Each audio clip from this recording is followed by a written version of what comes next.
அதாவது டெல்லிக்குள்ள நுழையிற மாதிரி இருக்கிற வழிகள் உத்தரப்பிரதேசம், ஹரியானா, பஞ்சாப் இந்த பகுதியில் இருக்கிற மாவட்டங்கள் முழுவதுமே இணைய சேவையும் SMS சேவையும் துண்டிக்கப்பட்டு விட்டது. மூணுமே பிஜேபி அண்டர் தி பவர்.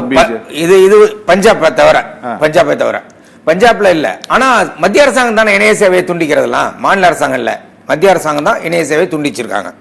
அதுக்கப்புறம் என்ன பண்ணிருக்காங்கன்னா, பஸ்ஸுக்கு, ட்ராலிக்கு, டிராக்டருக்கு, ட்ரக்ஸுக்கு, கமர்ஷியல் வெஹிக்கிள்ஸ்க்குலாம் டீசல் கொடுக்க முடியாதுன்னு ஒவ்வொரு பெட்ரோல் பங்க்லையும் போய் சொல்லியிருக்காங்க.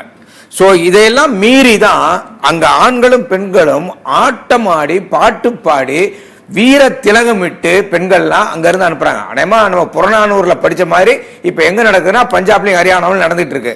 அவங்க அனுப்பிட்டு இருக்காங்க. அவர் ஆண்டன் பேசும்போது சொன்னார், இவங்க ஆட்சி நடத்துகிற பாஜக என்பது ஜனநாயகத்துக்கு எதிரான ஒரு கட்சி. இவர்களுக்கு ஜனநாயகத்தில் நம்பிக்கையே கிடையாதுங்க. அது நான் பல உதாரணங்கள் என்னால சொல்ல முடியும். இவங்க அப்படி ஜனநாயகத்தில் நம்பிக்கை உள்ளவங்கன்னா அவருடைய வாசப்படியில தான் நடந்தது. பாராளுமன்றத்துக்கு எதிர்த்தாப்புல தான் விவசாயிகள் போராட்டம் நடந்தது. பாராளுமன்றத்துக்கு எதிர்த்தாப்புல தான் மல்யுத்த வீராங்கனைகள் போராடினார். பாராளுமன்றத்துக்கு எதிர்த்தாப்புல தான் பல போராட்டங்கள் நடந்து கொண்டிருக்கிறது.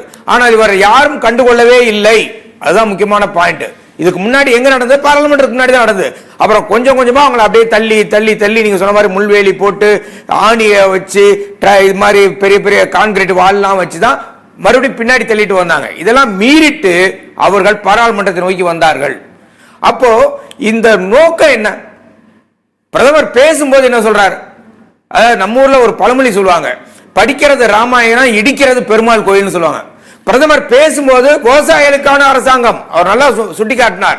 அவர் உலக நாடுகளுக்கு நாங்க சோறு போடுவோம்னா, ஆனா உலக நாடுகளுக்கு சோறு போடுற விவசாயத்துக்கு சோத்துக்கு இல்ல நாம போராடிக்கிட்டு இருக்கிறோம்.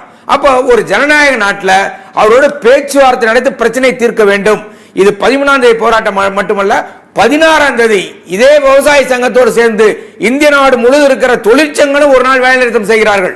இந்த கோரிக்கைகளையும் உள்ளடக்கி, விவசாயிகளின் கோரிக்கையும் உள்ளடக்கி, அது விவசாயிகளுக்கு ஓய்வூதியம் வேண்டும் என்ற கோரிக்கையும் உள்ளடக்கி அனைத்து தொழிற்சங்கங்களும் மத்திய தொழிற்சங்கங்களும் சேர்ந்து 16ஆம் தேதி வேலை நிறுத்தம் செய்ய இருக்கிறார்கள்.